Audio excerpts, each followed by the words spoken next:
మోకాల నొప్పులకు ఎటువంటి సర్జరీ లేకుండా ఎపియాన్ పెయిన్ క్లినిక్ అందిస్తున్న అత్యాధునిక చికిత్స. నమస్తే రమ్మగారు. నమస్తే జయ. రమ్మగారు, మీరు చిట్టి పొట్టి కథలు కొన్ని చెప్తూ ఉంటారు కదా, కొన్ని ఒక 4-5 భాగాలు ఉండేలాగా చెప్తారు. అలాంటిది ఏదైనా ఇంకొక సిరీస్ ఏదైనా స్టార్ట్ చేద్దామా? ఒక కొత్త కథ చెప్పుకుందాం జయ. తప్పకుండా. ఆల్రెడీ మనం 4-5 ఎపిసోడ్లు వచ్చే కథలు చాలానే చేసాం. అవును, 2 ఎపిసోడ్లు, 3 ఎపిసోడ్లు, 4 ఎపిసోడ్లు అట్లా. ఇది కూడా ఒక 4 లేదా 5 ఎపిసోడ్లు వస్తుంది. 55-56 కాలంలో రచించబడి ప్రింట్ చేయబడిన కథ. కొంచెం పాతదే. రైట్. రైటర్ పేరు అయితే ఇవాళ నాకు జ్ఞాపకం లేదు. మనం 2వ భాగం అప్పుడు నేను రైటర్ పేరు చెప్తాను. అలానే బుద్ధిమతీయం ఈ కథ పేరు. బుద్ధిమతి అనే కుర్రవాడి కథ. ఓకే. పూర్వం ఒక రాజుగారు ఉండేవారు. మనుజపురం అనే ఊరికి కరుణాకరుడు అనే ఒక రాజు. అయితే ఈ రాజుగారికి పిల్లలు లేవు. చాలా కాలం సంతానం కలగల. ఆయనకు ఒక మంత్రి ఉండేవాడు, సత్యకీర్తి అని. ఆ సత్యకీర్తికి పిల్లలు లేరు. రాజు మంత్రి ఇద్దరు కూడా సంతానం లేదు. ఎట్లాగైనా సంతానం కలిగే ఉపాయం కోసం ఆలోచిస్తున్నారు. ఎవరైనా రాజుగారికి పిల్లలు పుట్టేలాంటి ఉపాయం ఏదైనా చెప్పగలిగితే వాళ్ళకి అర్ధరాజ్యం ఇస్తామని ప్రకటించారు.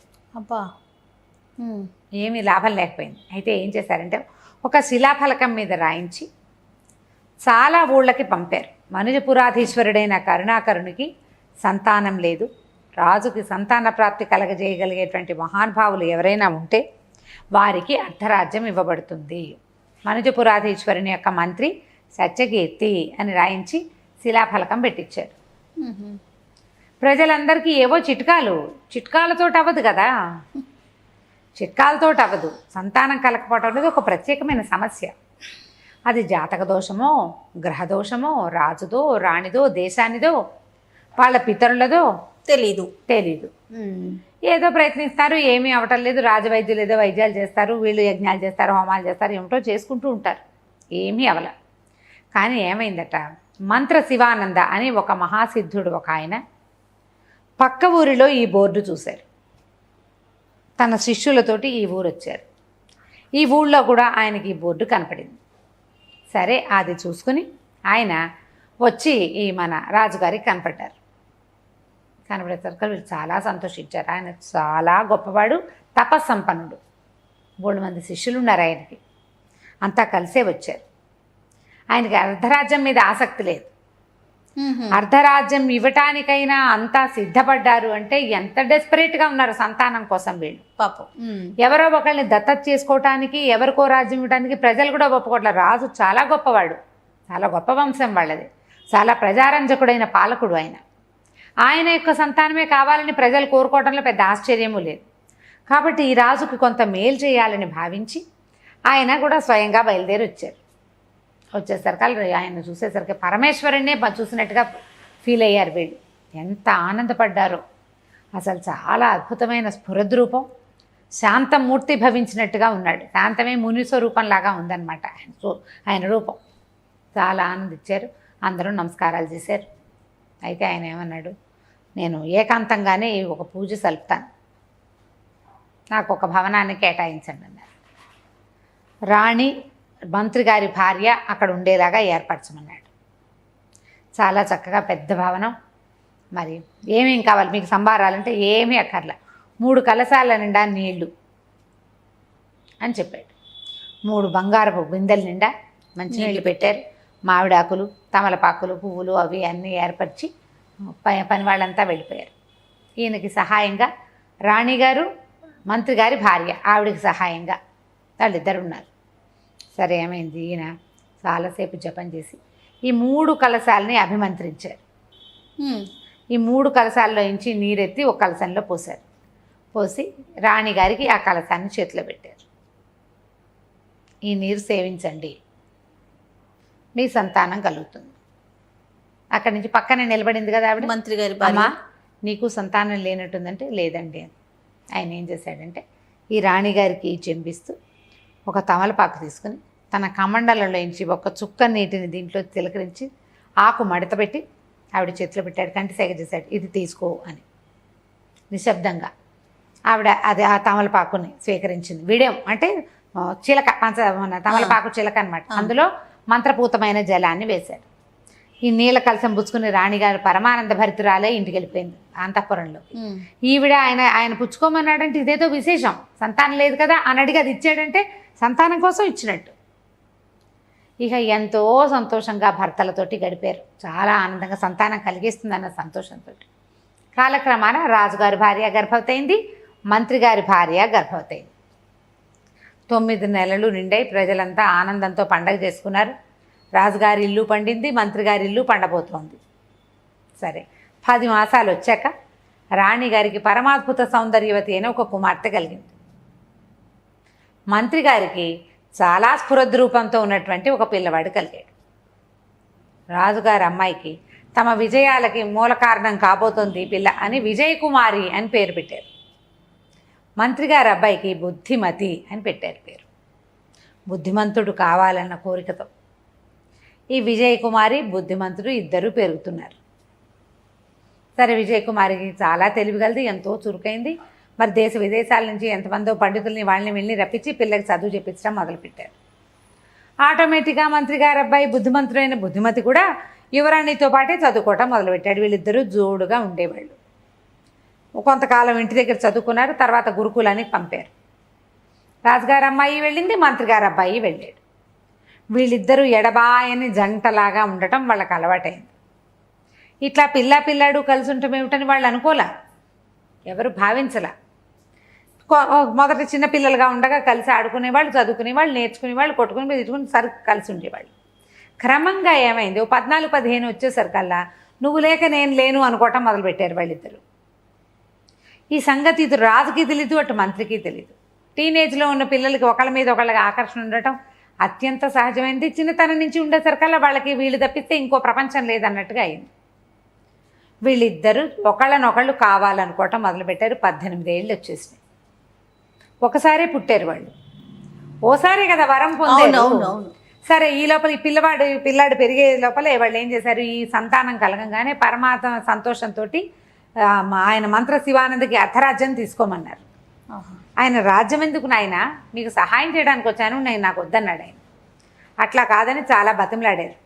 అర్ధరాజ్యం ఇవ్వడానికి ఒప్పుకున్నాం మేమంటే, అలా కాదు, సరే అర్ధరాజ్యం నాదనుకోండి, ఏదైనా ఇచ్చి నా దగ్గర నుంచి కొనుక్కోండి అన్నాడు. అలా చేస్తారు మామూలుగా. అప్పుడు ఆయనకి వెలలేని రత్నరాశులు ఇచ్చి అర్ధరాజ్యాన్ని మళ్ళీ వెనక్కి తీసుకున్నారనమాట. రత్నరాశులు పుచ్చుకుని మంత్ర శివానంద గారు వెళ్ళిపోయాడు అక్కడి నుంచి. ఓహోహో. ఈ పిల్లల దారిన పిల్లలు పెరిగేశారు. కొంచెం వయసు వచ్చింది, రాజకుమారికి యుక్త వయసు వచ్చింది, వివాహం చేయాలని సంకల్పించారు. పిల్లాడు నాడు వీడికిచ్చి పెళ్లి చేద్దాం అనుకున్నాడు. మంత్రి కొడుకు ఇవ్వాలని ఏ రాజు అనుకుంటాడు, అంతే కదా. రాజకుమార్తెను ఇంకో రాజుగారి అబ్బాయికి ఇవ్వాలి, ఇంకో రాజుకి ఇవ్వాలి. ఈ ప్రయత్నం చేయటం మొదలుపెట్టారు. ఈ ప్రయత్నాల్లో ఉండేసరికి వీళ్ళిద్దరూ మాట్లాడుకున్నారు. మీ నాన్న నీకు రేపో మాపో పెళ్లి చేస్తాడు, ఇంతే నువ్వు నేను విడిపోతామంటాడు బుద్ధిమతి. సచ్చినా నేను నిన్ను వదిలిపెట్టను, నీతోటే నా జీవితం అంటుంది విజయకుమారి. ఇది సాధ్యపడదు, మన ఇద్దరికి ఒకళ్ళ మీద ఒకళ్ళకి మనసు ఉంది, కానీ మీ నాన్న ఒప్పుకోడు, మంత్రి కొడుకు ఇవ్వడానికి ఏ రాజు ఒప్పుకోడు.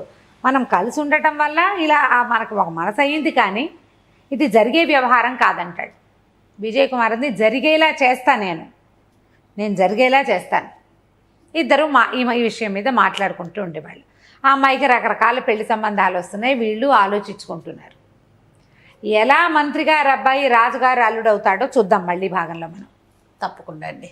నమస్తే రమగారు. నమస్తే రమగారు, మనం బుద్ధిమతీయం అని కొత్త సిరీస్ ఒకటి స్టార్ట్ చేసాం. మొదటి భాగం కూడా చెప్పారు, మరి రెండో భాగంలోకి వెళ్దామా?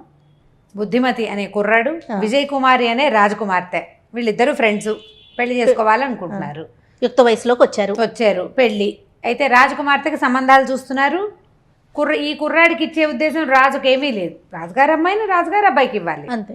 మంత్రి కుమారుని చాలా ప్రేమగా చూసుకున్నాడు రాజుగారు. నిజానికి తనకు కొడుకులు లేరు, ఈ పిల్లవాడంటే ముద్దే వాళ్ళకి, కానీ వీడికి ఇచ్చి పెళ్లి చేసే ఊహ మాత్రం లేదు. వీళ్ళిద్దరూ మాట్లాడుకున్నారు. సరే అమ్మాయి ఏమంటుందంటే, వాడు నేను జీవితంలో వదిలిపెట్టను అన్నాడు. జీవితంలో వదిలిపెట్టావు సరే, కానీ నాకు సవితిపోరు ఉంది నా జాతకంలో, కాబట్టి నువ్వు ఇంకోసారి కూడా పెళ్లి చేసుకోవాల్సే వస్తుంది. మన ఇద్దరికి పెళ్ళైనా నీకు ఇంకో పెళ్ళి అవుతుంది. నా జాతకంలో సవితి ఉంది. రాజకుమార్తెలకి సవితులు ఉండటం చాలా సహజమైన సంగతి, ఎందుకంటే రాజులు 2, 3, 6, 16, 30 పెళ్ళిళ్ళు కూడా చేసుకుంటారు. ఎన్ని పెళ్ళిళ్ళైనా చేసుకోవచ్చు. అవును.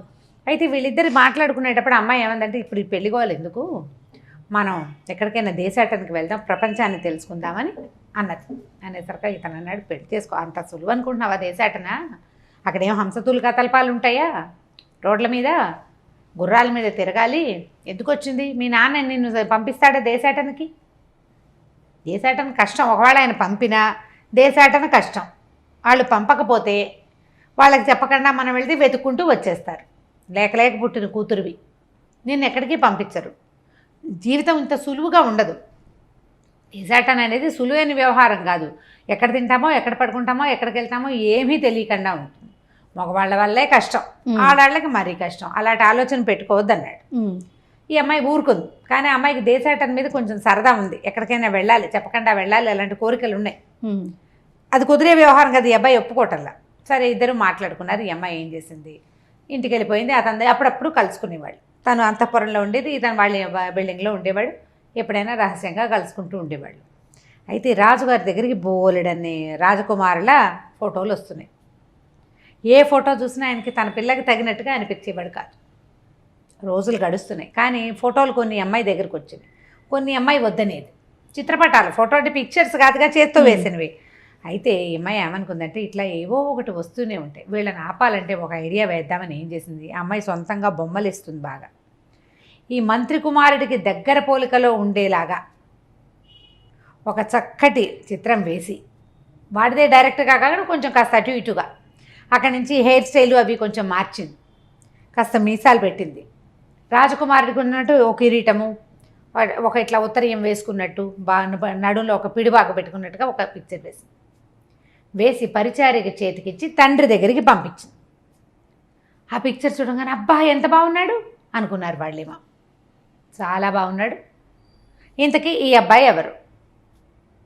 పరిచారిక ఏమందంటే, ఈ అబ్బాయి కుంతల పురాధీశ్వరుడైన చిత్రసేన మహారాజు కుమారుడు శమరసింహుడు అని చెప్పింది. ఈయన ఆశ్చర్యపడి, అదేమిటి కుంతల ప్రభువులకి మగపిల్లలు లేరు కదా, ఒకతే పిల్ల ఉందని గుర్తుంది నాకు అన్నాడు. అనేసరికి అదేమిటి పిల్లాడు లేకపోతే ఫోటో ఎలా వస్తుందండి అంది పరిచారిక.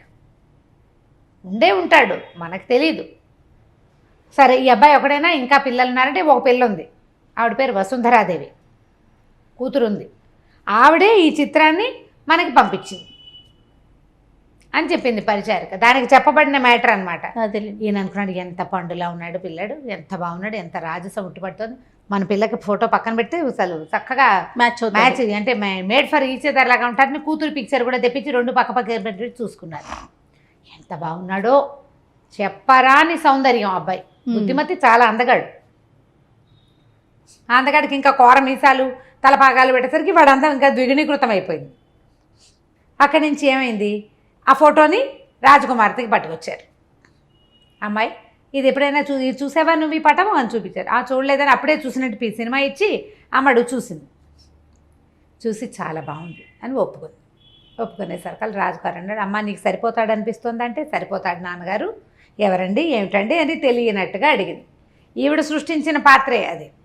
ఫలానా కుంతలపురాధీశ్వరుడి కుమారుడు శమనసింహుడు బాగున్నాడండి అనగానే వెంటనే ఎవర్రా అక్కడ అని పిలిచేసి ఒకడిని, కుంతలపురానికి వెళ్ళు, యువరాణి వసుంధరాదేవి దగ్గరికి వెళ్ళి వాళ్ళ సోదరుడు శమనసింహుడికి మా పిల్లని ఇవ్వడానికి ఎలాంటి అభ్యంతరమూ లేదని, శమనసింహుడిని మన రాజకుమార్తె వరించిందని చెప్పి వాళ్ళ దగ్గర అధికార రాజముద్ర వేయించుకునిరా అని చెప్పారు. హడిలిపోయింది విజయ్ కుమార్. ఓరి నాయన, ఊరికే ఒక ఫోటో ఇస్తే ఇప్పటికిప్పుడు వీడిని ఎవడో పంపేస్తే మన బండారం బట్టబయలవ్వదు, బండారం బయటపడుతుంది. ఏం చేయాలి? సరే ఏమంది, నాన్నగారికి వచ్చే తలకాయ నొప్పిగా ఉందండి, వెళ్ళొస్తానండి అని చెప్పి బయటకు వచ్చేసింది. ఎవరు సైనికుడిని పిలిచారో వాడిని నోటి మీద వేలు పెట్టుకుని రా నా దగ్గరికి అని వాడిని పిలిచింది. నేను చెప్పేదాకా బయలుదేరద్దు, నువ్వు మీ ఇంట్లో ఉండు, నేను కబురు చేస్తాను నీకు అని వాడి చేతిలో కాస్త అంత బంగారం పోసింది. వాడికి మాత్రం ఏం చేయదు, పని చేయాలి, కాస్త లేటుగా చేయాలి. రాజకుమార్తె ఐడియా ఏమిటో వాడు నిశ్శబ్దంగా వెళ్ళిపోయాడు. ఈ అమ్మాయి ఏం చేసింది, వీడికి పిలిపించింది ఇతన్ని, బుద్ధిమతిని. ఇద్దరు కలిసి ఒక తోట దీంట్లో కలుసుకున్నారు, ఒక లతా నికుంజంలో కలుసుకున్నాక అబ్బో చాలా రోజుల తర్వాత కలుసుకున్నాం కదా అని మళ్ళీ ఉత్సాహంగా చేతులు పట్టుకున్నాడు. ఏమిటి మన ఇద్దరం కలుసుకోవడానికి పిలిచావా అని అడిగేసరికి అమ్మాయి ఏం చెప్పింది, కాదు నేను ఒక బ్రహ్మాండమైన పథకాన్ని రచించాను. ఆ పథకాన్ని కనుక మనం చేయాలంటే నువ్వు జాగ్రత్తగా ప్లాన్ ప్రకారం చేయాలి. ఏం చేయాలి? నువ్వు ఇక్కడి నుంచి బయలుదేరి కుంతలపురానికి వెళ్ళాలి.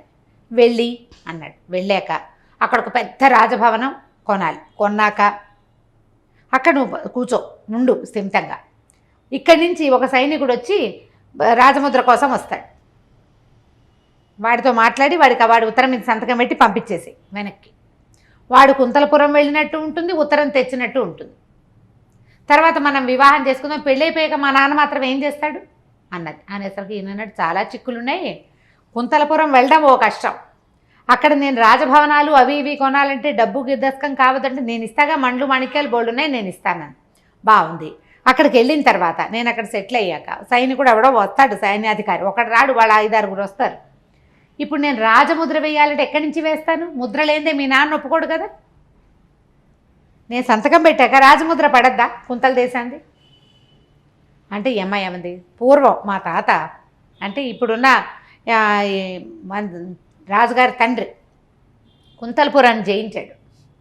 వాళ్ళ నగరంలో వాళ్ళంతా కప్పాలు ఇచ్చినప్పుడు, ఆ నగరాన్ని కొల్లగొట్టుకుని తెచ్చినప్పుడు చాలా వజ్రాలు మండ్లు మాణిక్యాలు తెచ్చారు. అందులో ఒక రత్నాంగుళీక ఉంది, అది వాళ్ళ రాజముద్ర అని తెలుసు నాకు. నేను అది పట్టుకొచ్చి నీ చేతికిస్తా. నువ్వేం చేస్తావు? దాన్ని ముద్ర వేసి పంపించేసి. వీళ్ళు కత్తికి బాచకం కట్టమంటారు, అంతే కదా. తర్వాత నువ్వు మీ రాజలాంఛనాలతోటి ఎలాగో మన దగ్గర డబ్బు దశగా ఉన్నాయి కాబట్టి లాంఛనాలు ఏర్పరచుకుంటారా, పెళ్లి చేసుకో, తర్వాత బుద్ధిమంతుని అనే చెప్పేద్దాం.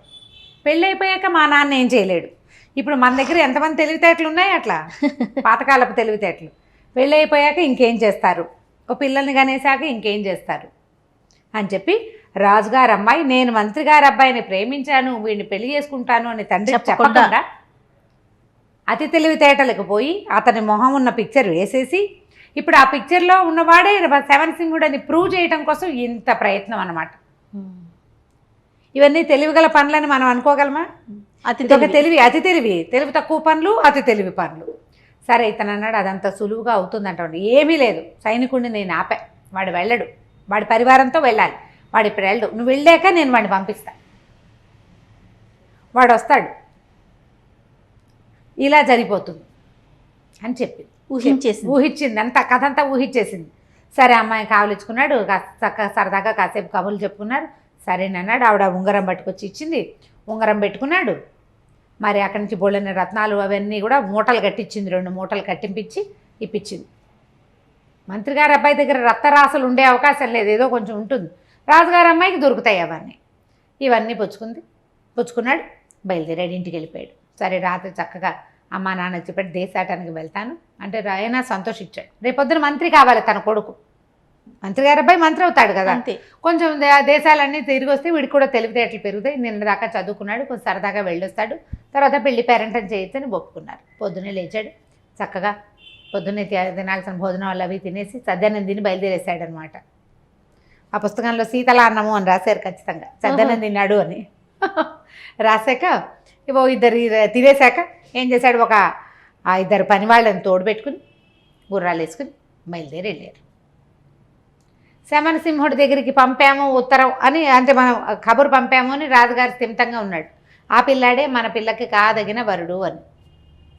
ఈ బయలుదేరిన అబ్బాయి సరే అలా వెళ్ళారు ఎక్కడికో దిగంతాల్లోకి. కుంతల దేశానికి వెళ్ళాలంటే అదేం పక్కనుందా, వెళ్ళొద్దు. సరే ఆ రాత్రికి ఎక్కడో ఆగారు, పడుకున్నారు. చక్క వంట చేసి తిన్నారు. చెరువు అది ఉంది, ఏమీ పల్లెలు గ్రామాలు ఏమీ లేవు ఆ దారిలో. పల్లెలు ఉంటే ఏ పల్లెలోకి పోయి ఓ ఇల్లు, ఓ సత్రమో, లేకపోతే దేవాలయమో, చిన్న దేవాలయాలు ఉంటాయి కదా, వాటికి అనుబంధంగా ఉండే చోట అయితే సేఫ్గా పడుకోవచ్చు. అడవుల్లో అంత సేఫ్టీ ఉండదు చూడు. అవును, భయంగానే ఉంటుంది. కానీ 2 పని వాళ్ళు ఉన్నారుగా, పడుకుంటే ఈ పగలల్లా ప్రయాణం చేసి ఈ అబ్బాయి చదువుకున్నాడు. కానీ ఈ రోజంతా ప్రయాణాలు చేయటం అవి అలవాటు ఉన్నవాడు ఏం కాదు. ఒక ఒళ్ళెరగానే బాగా నిద్రపోయి తెల్లారిన తర్వాత ఏమైంది, తెల్లవారగానే ఏ చెట్టు కింద వీళ్ళు పడుకున్నారో ఆ చెట్టు పక్కన ఉన్న పెద్ద వటవృక్షం మీద బోలెడన్ని కోతులున్నాయి. అవి ఏం చేసినాయి, ఈ కుర్రాడు ఏం చేశాడంటే ముందు ఈ రత్నాల సంచులు ఉన్నాయి కదా, అవి 2 ఒకదాని పక్కన వేసి వాటి మీద తల పెట్టుకు పడుకుంటాడు. మనం ఇలాగే పడుకోం కదా, అటు ఇటు తిరుగుతాం. ఆ మూట కొద్దిగా వదిలేయి ఆ లోపల ఉన్న రత్నాలు కొన్ని కనపడుతుంది. అవి ఏమిటోనని ఈ కోతులు ఏం చేసినాయి, వీటిని ఎత్తి కింద నుంచి ఆ 2 సంచులు లాక్కెళ్ళిపోయింది. అయ్యో రామా. ఈ పని వాళ్ళు నిద్రపోయారు. ఆయన పడుకున్నాడు, వీళ్ళు పడుకున్నారు. నిద్రలే చూసుకుంటే రత్నాలేవి సంచులు. ఇప్పుడు వీటితోటే కదా అక్కడికి వెళ్ళి అదేమిటో చెయ్యాలి, ప్రయోజకత్వం. బిల్డింగ్ కొనాలి కదా ఒకటి. తెల్లబోయారు, వెతికారు, అటు ఇటు 1 కిలోమీటర్ అన్ని పక్కలకి వెతికారు, ఏమీ కనపడదు. అవి ఎలా పోయాయో కూడా వాళ్ళకి తెలియదు. మనుషులు వచ్చిన ఆనవాళ్ళు అయితే లేవు. రాత్రి పడుకునేదాకా ఎవ్వరూ రాకపోతే అర్ధరాత్రి నట్టడవిలో ఏ దొంగలు వస్తారు? దొంగలు రారు. దొంగలు వస్తే వీళ్ళ ఒంటి మీద ఆభరణాలు కూడా పోవాలి. ఒంటి మీద ఉన్న ఒంటి మీదే ఉన్నాయి, సంచులు మాత్రం లేవు. వెతుక్కున్నారు. ఇప్పుడు ఏం చేయాలి, నెత్తి మీద చేతులు పెట్టి కూర్చున్నాడు. ఒక రోజంతా ప్రయాణం చేసి వచ్చేసాం. యువరాణేమో తన మీద బోల్డ్ ఆశలు పెట్టి కూర్చుంది. అక్కడికి వెళ్ళి అదేదో చెయ్యాలి. మళ్ళీ వెనక్కి వెళ్ళి ఒట్టి చేతులతో ఎలా వెళ్ళాలి? నెత్తి మీద చేతులు పెట్టుకుని కూర్చున్నాడు దిగులుగా. ఏం చేశాడో వచ్చే భాగంలో తెలుసుకుందాం మనం. తప్పకుండా అండి. నమస్తే రమ్మగారు. నమస్తే జయ. రమ్మగారు, మనం బుద్ధిమతి సిరీస్లో ఉన్నాము. 2 భాగాలు అయిపోయినాయి, 3వ భాగంలో ఉన్నాము. మంత్రి గారు అబ్బాయి అడవిలో పడుకున్నాడు. ఈ నెత్తి కింద పెట్టుకున్న రత్నాల సంచుల్ని కోతులు ఎత్తుకుపోయినాయి. వెతికారు, దొరకలేదు. సరే ఇంకేం చేస్తారు, వెనక్కి వెళ్ళటం ఇష్టం లేదు. కొంచెం సామాన్లు ఉన్నాయి. ఈ అబ్బాయి వెతుకుంటున్నాడు, దిగులు పడ్డాడు, వెంకబెట్టుకున్నాడు, ఆలోచించాడు. కొంచెం వీళ్ళు ఏం చేస్తారు, సామాన్లు అన్నీ తెచ్చుకున్నారు వంట చేసుకోవడానికి. ముందు రోజు రాత్రి కూడా వండుకుని తిన్నారు వాళ్ళు. సరే పని వాళ్ళు ఏదో కొద్దిగా వండారు, బయలుదేరారు. ముందుకే వెళ్దాం, చూద్దాం ఏం జరుగుతుందో. ఇక వెనక్కెళ్ళ బుద్ధి కాల అతనికి. ఏదైతే అదవుతుందో ఒక ప్రయత్నం చేద్దాం అనుకున్నాడు. ముందుకెళ్తున్న కొద్దిగా ఏమైంది, వానలోకి ప్రవేశించినట్టుగా అయింది. మబ్బులు బట్టి చిన్న వాన వాన వాన వాన క్రమంగా అట్లాగే ఏదైనా పల్లె కనపడుతుందేమో, ఎక్కడికైనా వెళ్ళి తలదాచుకోవచ్చు. అడవిలో తలదాచుకోవటం ఎట్లా కుదురుతుంది? అంతేగా. ఏ చెట్టు కింద ఉంటారు. పిడుగు పడితే చెట్ల మీద. అడవి ఆనలు వచ్చేటప్పుడు ఎప్పుడూ చెట్ల కింద దించకూడదు. అవును, పిడుగు పడే ప్రమాదం ఎక్కువగా ఉంటుంది, చెట్ల మీద పడతాయి అవి. దాంతో ఇంకా ముందుకు నడవగా ఏమైంది, పైనుంచి ఒక పెద్ద జలపాతం తోసుకొచ్చేస్తోంది. కనిపిస్తోంది వీళ్ళకి. ఈ సైనికులు 2 ఉన్నారు కదా, వాళ్ళు ఏం చేశారు, గుర్రాలను వదిలిపెట్టేశారు. చెక్మని దొరికిన 2 చెట్లని ఎక్కేశారు. వాళ్ళు ఇట్లా దగ్గరగా లేరు. వానకి ఒకడు ముందు వెనకగా నడుస్తున్నారు. పైనుంచి వస్తున్నటువంటి ఆ జలపాతాన్ని చూసేసరికల్లా జలపాతాన్ని కొట్టుకుపోతామేమోనని భయపడి వాళ్ళిద్దరూ చెరో చెట్టు ఎక్కేశారు. ఈ అబ్బాయి ఈ మా విజయకుమారి గురించి ఆలోచిస్తున్నాడు. ఆమె వేసిన ప్లాన్ ఎట్లా వర్కౌట్ అవుతుందో తెలీదు. ఇవన్నీ పోయినాయి, ముందుకెళ్తే తెలివిగల పని అవునో కాదో తెలీదు. అట్లా ఆలోచించుకుంటూ ఆ మీదకు వస్తున్న ప్రమాదాన్ని చూసుకోక ఆ ప్రవాహంలో కొట్టుకుపోయాడు.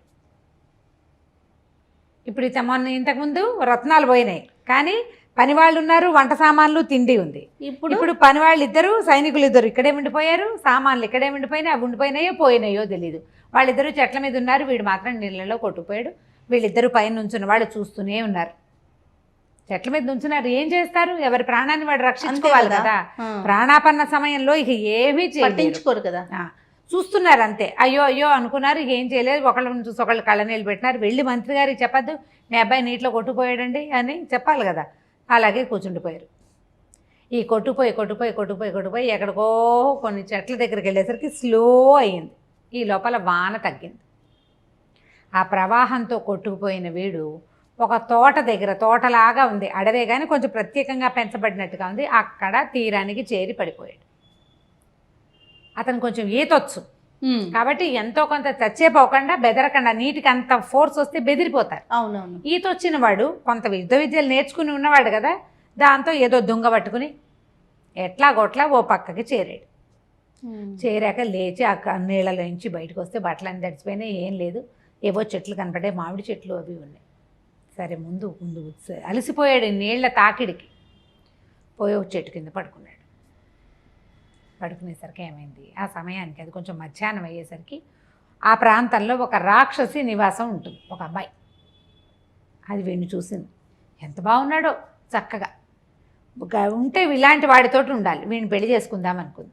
ఏం చేసింది, పడికి నిద్ర మెలకు రాకుండా అలాగా ఎత్తి భుజాన్ని వేసుకుని అది ఉండే వైపుకి తీసుకుపోయింది. అడవిలో ఏంటంటే కొంచెం దట్టంగా చెట్లు ఉన్న చోట ఒక గుహ లాంటిది ఉంది దానికి, అది పడుకోవడానికి ఉండడానికి. తీసుకుపోయి అక్కడ మెత్త గడ్డితో చేసిన పక్క ఒకటి ఉంటే వీడిని ఎత్తాను దాని మీద పడుకోబెట్టింది. వీడికి మెలకు వచ్చే లోపల కొద్దిగా ఆహారం తీసుకుని అందంగా అలంకరించుకుని వద్దామని దాని దారిని అది పోయింది. వీడు 1 గంట 2 గంటలకు మెలకు వచ్చింది. నీటి తాకిడికి పడి ఉన్నాడు కదా, సొమ్మసిల్లిపోయి ఉన్నాడు వీడు. అక్కడే ఉండుంటే ఆ ఎండకి ఎలా ఉండేదో, ఈ గుహలో చల్లటి ప్రదేశంలోకి వచ్చి పడుకునేసరికి 1 గంట గంటన్నరకి మెలకు వచ్చింది. చూస్తే ఇదేంటి ఏమిటో విచిత్రంగా ఉంది. గుహ వాసన వేరేగా వస్తుంది, పచ్చిమాంసపు వాసన. అక్కడి నుంచి ఏదో దుర్గంధం. అటు ఇటు చూస్తే అక్కడున్న వస్తువులు కానీ, అక్కడ కనపడుతున్న ఎముకలు పుర్రెలు లాంటివి కానీ మానవ మాత్రులు వాడే వ్యవహారంగా లేదు. అర్థమైంది తను. వాడు తెలివిగలవాడు కదా, అతను తెలివైన వాడు అబ్బాయి. బాగా చూసుకున్నాడు అటు ఇటు. ఏం చేయటం, అసలు ఎవరు నన్ను ఇక్కడికి తెచ్చారు? నేను పడుకున్నది ఎక్కడా? చెట్టు కింద, ఖచ్చితంగా గుర్తుంది. నేను నిద్రలో నడిచి వచ్చేసేయటానికి వస్తే అడవిలోనే ఎక్కడో తిరగాలి. నేను పైకి వచ్చినప్పుడు చూసి అన్ని చెట్లే ఉన్నాయి, గుహ గిహ ఏమీ లేదు, అక్కడ కొండ రాతి ముక్క లేదు. ఇది వేరే ప్రాంతం, ఇక్కడేమి చెట్లుగా లేవు. సరే, అందులోంచి మెల్లిగా బయటకు వచ్చాడు. దూరం నుంచి వాడికి కనపడుతోంది సగం సగం బట్టలతోటి బ్రహ్మరాక్షసిలాగా ఉన్న బండగా ఉన్న ఒక ఆకారం నడిచొస్తోంది. ఆడదని తెలిసింది వాడికి. కొంపతీసి ఇది కానీ నన్ను తెచ్చిందా అని మనం వచ్చి అందులోంచి బయటకు వెళ్తే సరాసరి దాని ఎదురుకుండానే వెళ్తాడు. పారిపోవాలంటే దాని ఎదురుకు పారిపోవాలి, ఇంకో దారి ఏం లేదు అక్కడ. సరే, ఏదో చేద్దామని ఏం చేశాడు, లోపలికి వెళ్ళి పడుకున్నాడు. మళ్ళీ పడుకున్నాడు. దగ్గరికి రానివ్వాలి. ఒకవేళ తినేసేదనుకో అక్కడే విరుచుకు తినేది, ఇక్కడికి ఎందుకు తెస్తుంది? ఏదో వేరే ఆలోచన ఉంది. ఎలాగైనా చచ్చేదే, బయటికి వెళ్ళినా చచ్చిపోతాం, దానికి దొరికేస్తాను. అదేదో లోపలే ఉండి చూద్దాం అనుకున్నాడు. పడుకునే ఉన్నాడు. అది లోపలికి వచ్చింది. వచ్చాక దగ్గరకు వచ్చి ఇట్లా మొహంలో మొహం పెట్టి ఇట్లా కలిపిందనమాట. అది ఏం చేసింది, గుమ్మం దాకా వచ్చాక ఈ రాక్షసు వేషంలో ఉంది కదా, పైన ఒక చిన్న వస్త్రం కట్టుకుని, మొలకొక గడ్డి మోపులు లాంటితోటి కట్టుకుని, చేతిలో ఒక పుర్రె, ఒక జంతువు తాలూకు అవశేషం, ఒక గద పట్టుకుని నడిచి వచ్చింది. అక్కడి నుంచి గుమ్మంలోకి రాగానే అవతారం మార్చేసుకుంది. చక్కగా అందమైన అమ్మాయిలాగా తయారైంది. వేషం మార్చుకోగలదన్నమాట. లోపలికి వచ్చింది. ఇక్కడ ఇంకో మనిషి మాత్రం లేడా? అంత దూరాన ఒక రాకాసి కనపడింది, ఆడది.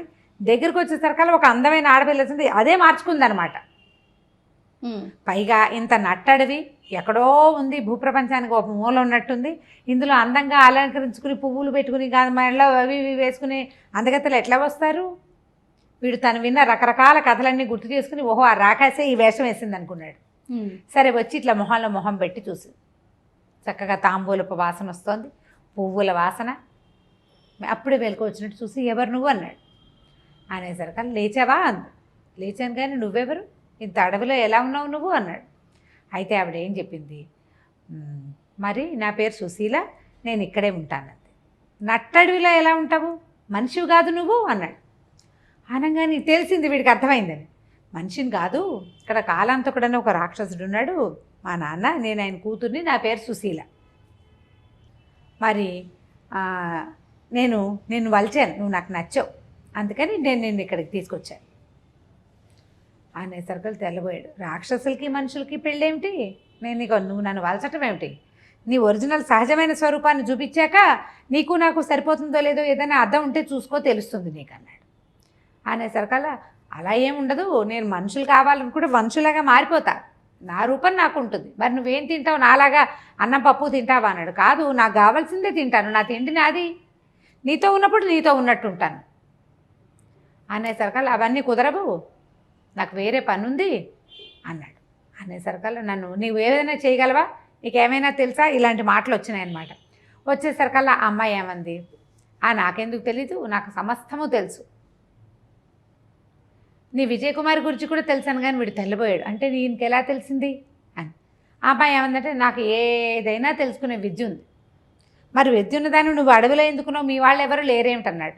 నాకు ఇలా బోల్డు విద్యలు వచ్చు కాబట్టి ఊళ్ళో ఉంటే నాలాంటి దాంతో కష్టమని మా నాన్న నన్ను అడవిలో ఉండమన్నాడు.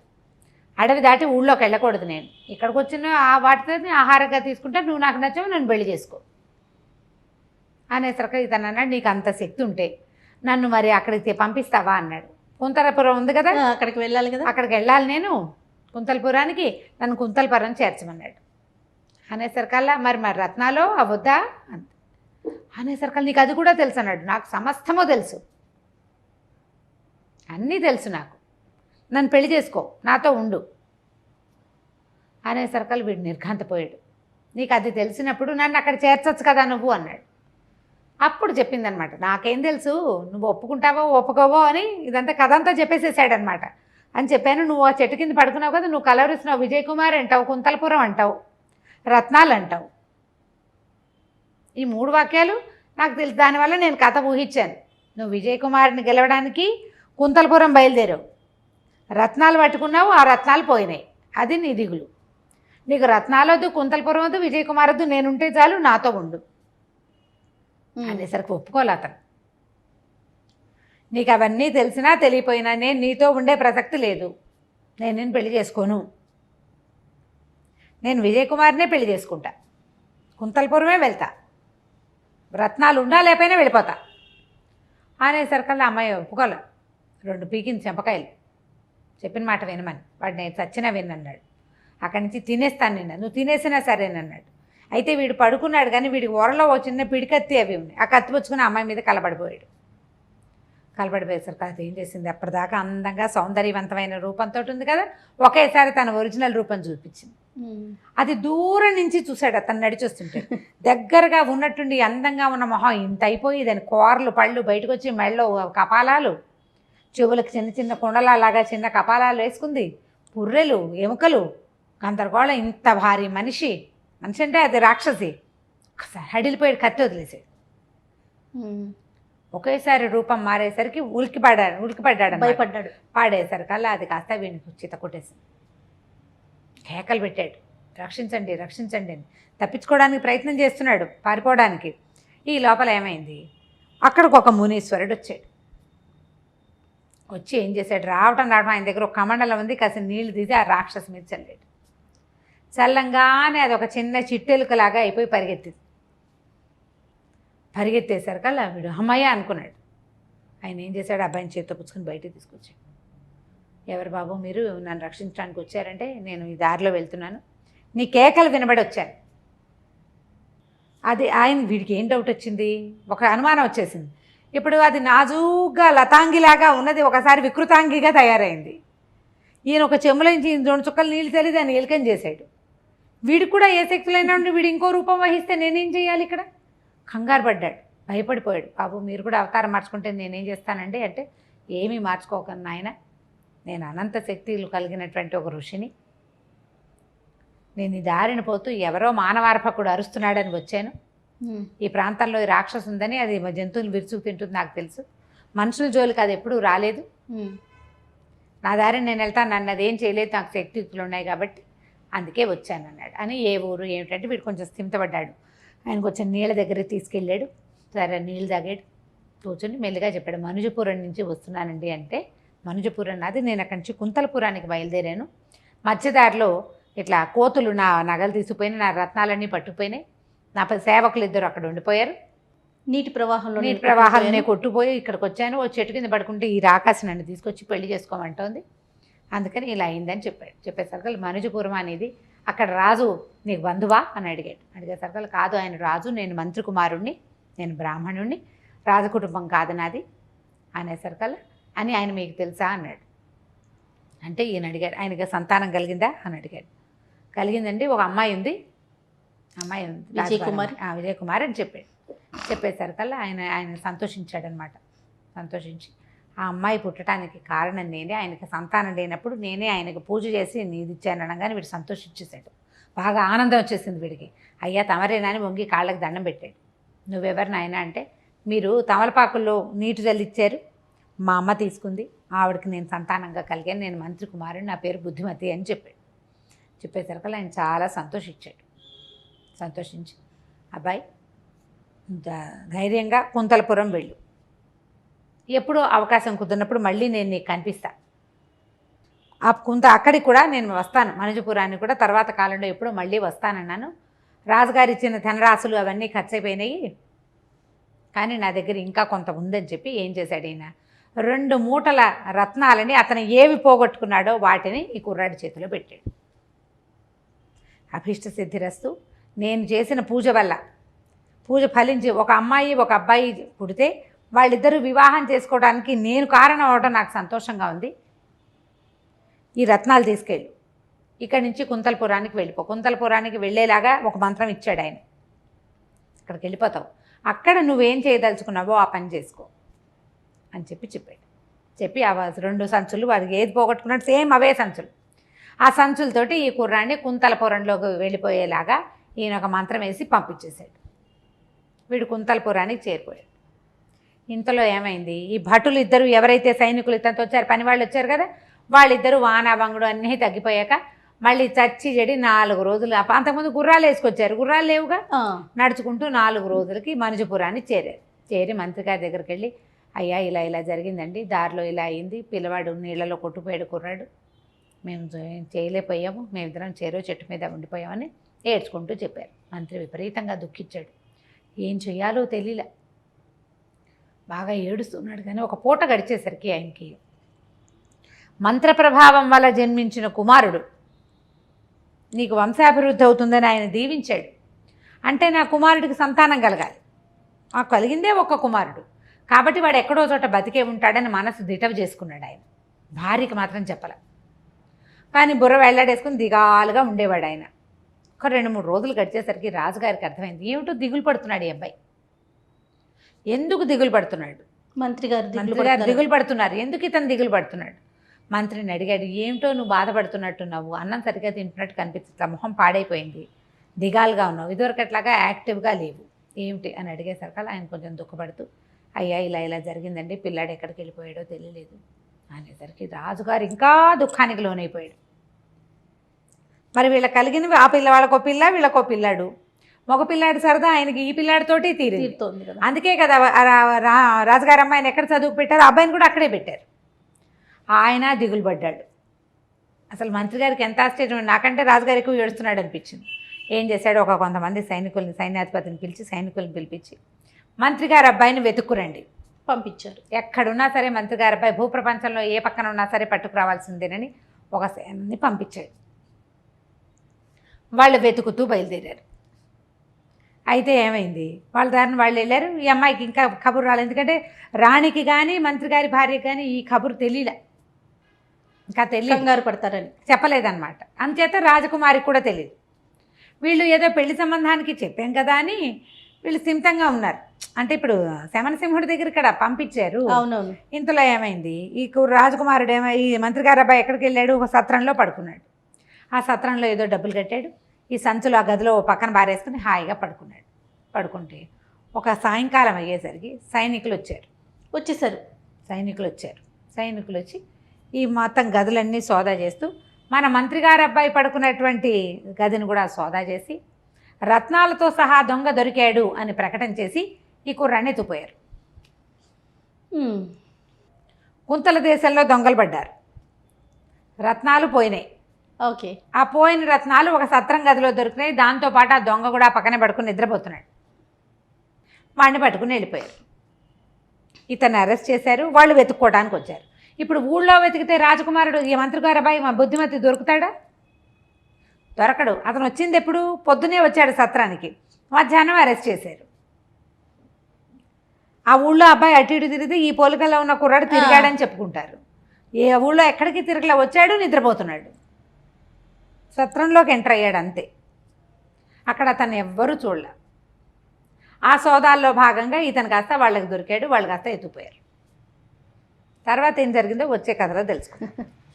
చాలా బాగుంది రమ్మగారు. నమస్తే అండి. నమస్తే జీ.